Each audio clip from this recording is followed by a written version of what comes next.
Prime Minister Boris Johnson is facing another Brexit hurdle with the future of the Eurotunnel operations. The UK formally left the European Union in January this year, but trade negotiations are ongoing as Mr Johnson moves forward to end the transition period by December 31. But the Prime Minister faces another hurdle.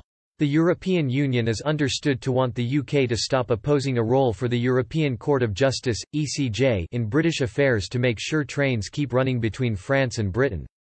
This week, the European Commission asked the European Parliament and the Council to urge France to negotiate a bilateral deal with the UK.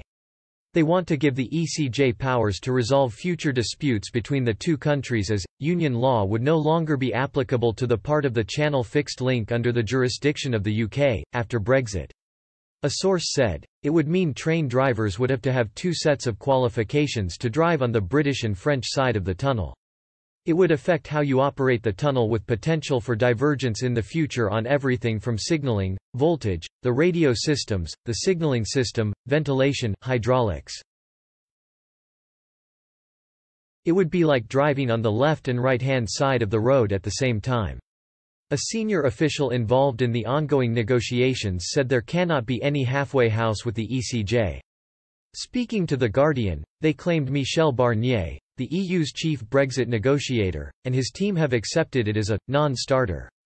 Steve Pearce, law professor at the University of Essex, said, "From the EU's point of view, it would be very odd to have a railway in its territory that was not governed by EU law. From the UK's point of view, it would also be odd to have a railway in its territory not governed by UK courts, but the Treaty of Canterbury provides for one legal regime."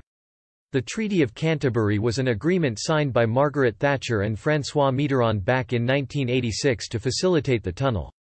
Catherine Barnard, professor of EU law at Cambridge, argued it will be difficult to exclude the ECJ unless there is a thin trade deal. A potential outcome could be the UK imposing tariffs on foreign cars, whereas the EU could slap huge tariffs on Scottish whisky.